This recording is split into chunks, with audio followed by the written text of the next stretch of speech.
Naqueles dias, retirou-se para o monte, a fim de orar, e passou a noite orando a Deus. Para tomar uma decisão extremamente importante, a escolha de 12 homens que seriam pilar da pregação do evangelho para o mundo inteiro. Então vamos lá, vamos ver se é isso. Quando amanheceu, chamou a si os seus discípulos. Então, olha que bonito que é isso. Para a gente não ter a ilusão ou a falsa impressão de que Jesus só tinha 12. Não, ele tinha muitos discípulos. Ele já tinha muitas pessoas que andavam com ele. Tanto é que na escolha de Matias, qual que era o requisito? Tem que ser alguém que andou com ele, como nós, andou, viu ele fazer tudo, inclusive viu a morte dele e a ressurreição dele. Tem que ser alguém que caminhou. Então, muitos caminhavam. Ele chamou todos os discípulos, olha lá. E dos seus discípulos, ele escolheu 12 dentre eles, os quais deu também o nome de apóstolos. E agora vamos ver o nome deles. Simão, a quem acrescentou o nome de Pedro. Então, segundo o texto aqui, quem deu o nome de Pedro foi o próprio Jesus. Que ele chamava Simão Barjonas, tá? Ou Cefas. Simão Barjonas ou Cefas. Quem deu o nome de Pedro foi o próprio Jesus. Pedro e André, seu irmão, Tiago e João, Filipe e Bartolomeu, Mateus e Tomé, Tiago, filho de Alfeu, e Simão, chamado Zelote.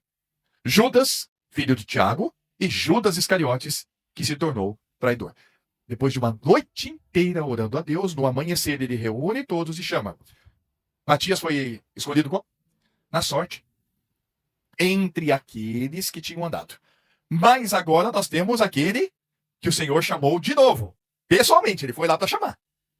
E falou, e você vai ser apóstolo. E eu vou te mostrar o quanto você vai padecer pelo meu nome. Foi quando o próprio Senhor Jesus vai no caminho de Damasco a chamar Paulo. Outros para profetas. O que é profeta? Profeta é aquele que fala em nome do Senhor. Assim diz o Senhor, isso é profeta. O profeta não fala de si. O profeta é aquele que o Senhor envia e fala, diga as minhas palavras. Então vamos ver um exemplo disso. Esta voz me disse, filho do homem, põe-te em pé e falarei contigo. Então entrou em mim o Espírito, quando falava comigo, e me pôs em pé, e ouvi o que me falava. Ele me disse, filho do homem, eu te envio aos filhos de Israel, as nações rebeldes que se insurgiram contra mim. Eles e seus pais prevaricaram contra mim, até precisamente ao dia de hoje. Os filhos são de duro semblante e obstinados de coração. Eu te envio a eles, e lhes dirás, assim diz o Senhor Deus. Olha como é que é bonito ver a questão do profeta. O profeta é enviado para ir aonde? No meio, no povo de semblante duro, obstinados. Está falando no mundo. Quem está falando de Cristo é aquele que está dessa maneira. Assim diz o Senhor. E aí vamos ver. Os filhos, olha lá, eles, quer ouçam, quer deixam de ouvir, porque são casa rebelde, hão de saber que esteve no meio deles um profeta. Por que hão de saber? Porque o profeta vai falar o quê? Assim diz o Senhor Deus. Tu, ó filho do homem, não os temas, nem temas as suas palavras, ainda que haja sarça e espinhos para contigo. E tu habites com escorpiões. Não temas as suas palavras, nem te assustes com o rosto deles, porque são casa rebelde. Dá para a gente imaginar como é que é o mundo hoje? E aqui é a mesma coisa. Não temas, pregue, fale. Mas tu lhes dirás as minhas palavras, quer ouçam, quer deixam de ouvir, pois são rebeldes. Tu, ó filho do homem, ouve o que eu te digo, não te insurjas como a casa rebelde. Abre a boca e come o que eu te dou. Vamos ver a sequência? Então vi e eis que certa mão se estendia para mim, e nela se achava um rolo de um livro. Estendeu-o diante de mim. Estava escrito por dentro e por fora. Nele estavam escritos lamentações, suspiros e ais. Ainda me disse, filho do homem, come o que achares. Come este rolo. Vai e fala à casa de Israel. Então abri a boca, e ele me deu a comer o rolo. E me disse, filho do homem, dá de comer ao teu ventre, e enche as tuas entranhas desse rolo que eu te dou. E eu o comi, e na boca me era doce como mel. O que ele comeu? A palavra. O que você está fazendo agora? Estamos comendo a palavra. O profeta é aquele que assim diz o Senhor. Está escrito. Então, todos nós, de alguma forma, quando estamos pregando, estamos profetizando. Profetizar significa falar daquilo que vai acontecer, do que está escrito. Isso é a base do que é um profeta. Um pastor é um profeta? Sim. Um pregador, qualquer um de nós, quando está pregando, quando está falando, é um profeta? Sim. Ele deu dons. Quando ele fala que deu dons, é claro que todos aqui têm essa habilidade, todos aqui têm essa facilidade de falar. Nós aqui não, nenhum de nós pode ser apóstolo, nenhum de nós. Apóstolo ele fez 3 só. Agora, profetas, quantos houveram? Quantos profetas houveram sobre a terra? Muitos. Quando estamos aqui pregando, estamos também profetizando. Tá? Então, mas são todos que pregam? São todos que falam? Assim diz o Senhor, que está sempre pregando? Não, não. Não são todos. Então ele dá dons a este. E depois, outros para evangelistas.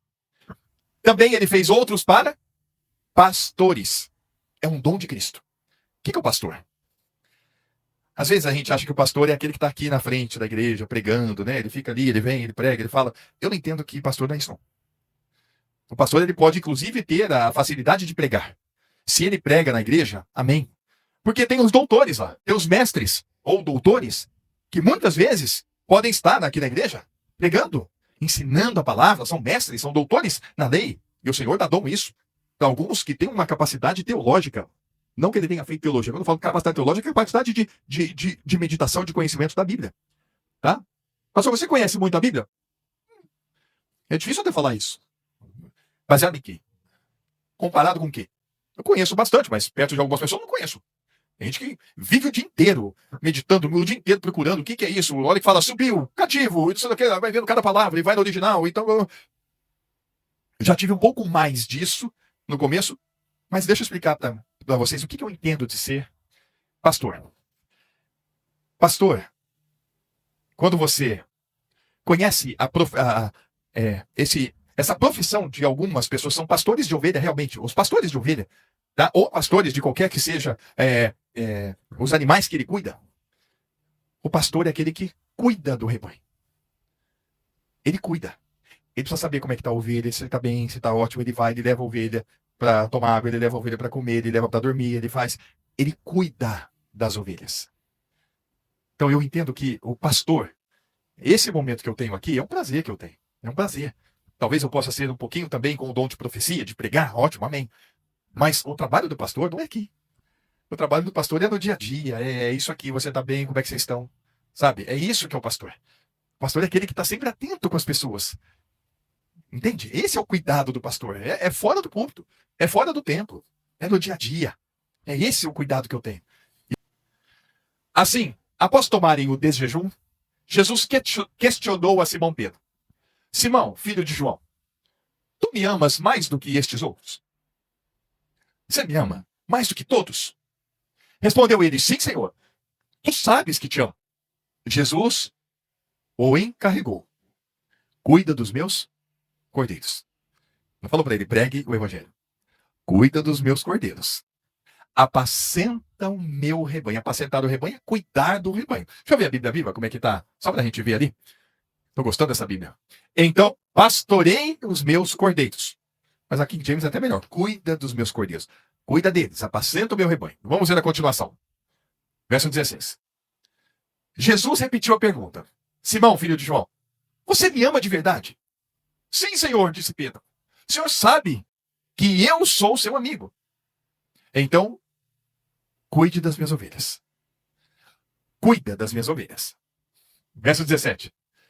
Mais uma vez ele perguntou, Simão, filho de João, você é mesmo meu amigo ou você me ama? A outra versão vai falar, você realmente me ama? E ele fala, Pedro ficou triste, porque Jesus fez a pergunta pela terceira vez. Não sei se ele passou no teste, né? Porque na terceira ele já ficou bem chateado. Pô, de novo? O Senhor conhece todas as coisas, o Senhor sabe quem eu sou. Jesus, ele disse, então pastorei as minhas ovelhas. Cuida das minhas ovelhas. Aqui para mim é uma grande lição. Primeiro, a lição que o pastor tem que ter paciência, e que Deus me abençoe com isso. O pastor tem que ter o dom do Senhor para cuidar. O pastor tem que amar os irmãos no cuidado. Não é só amar, amo vocês. Ele precisa realmente demonstrar o amor dele com cuidado. Ter interesse. Eu quero saber, olhar para cada um. Por isso que uma vez me perguntaram aqui, pastor, mas está crescendo muito a igreja, como é que faz? Né? Eu fazer um templo maior, falando, eu não gosto disso não, eu não gosto dessa ideia. Porque de repente, começa a ficar muita gente, eu não vou mais ter isso aqui, ó. Às vezes eu já tenho dificuldade, que eu quero cumprimentar os irmãos, sabe? Eu gosto de sair daqui, vou lá fora, cumprimento todo mundo. Como é que você tá? Tá tudo bem? Eu gosto de sentir o cheiro, de pegar. E de repente, cresce muito e eu não vou ter mais isso. Não, eu prefiro que o Senhor faça de uma outra maneira, não sei. Não vou nem me preocupar com isso, não. Mas o pastor é aquele que cuida do rebanho. Esse cuida, tá? Não é uma questão de pregar, não, nem de administrar a igreja. Não. Se ele faz isso, amém. Eu tenho o maior prazer de fazer isso. Tenho prazer em pregar, em cuidar da igreja e do templo. Para mim é assim, é uma coisa que enche meu coração de alegria. Mas isso não se compara quando a gente se reúne aqui. Eu receber cada irmão, cada irmã, tá aqui juntos. E o mais importante é isso. O pastor é aquele que ele vai sempre dar o alimento certo. A água certa. Ele não vai dar água suja. Ele não vai dar capim estragado. Ele vai pregar sempre do novo nascimento. Ele vai sempre mostrar quem não nasceu de novo, porque senão não nasce ovelhinha. Aí o rebanho não cresce. Quem não nasceu de novo, não vai para o céu. Você já morreu com Jesus, creu que você morreu, foi atraído por ele, morreu com ele, foi instalado com ele. Então essa é a base que o pastor deve ter no cuidado do seu rebanho. E a partir daí, existe muitos pastos para a gente comer. Estamos comendo mais um pouquinho essa noite. Quinta que vem, espero vocês. Para a gente continuar vendo doutores e mestres querendo o aperfeiçoamento dos santos. Então tudo isso ele faz para nos aperfeiçoar, nos santificar. Amém? Papai, muito obrigado por esta noite, pela tua palavra. Obrigado porque o Senhor é maravilhoso e tem nos concedido sempre o alimento da tua palavra, o beber da água pura, que é o Senhor Jesus. E quero te agradecer, porque o Senhor concedeu graça ao Ravi dessa cirurgia e rogamos para que o Senhor mesmo conceda que essa sonda seja tirada dele para que ele se alimente e para que ele cresça fisicamente, sem problema nenhum. Ele está curado em nome de Jesus. Que o Senhor, papai, nos leve guardados em teu nome e que a tua palavra, ela sempre seja operada nas nossas vidas e que a direção do teu Espírito flua para que a tua vontade seja feita. Em nome de Jesus que oramos agradecidos. Amém. Graça e paz. Graças a paz, pessoal.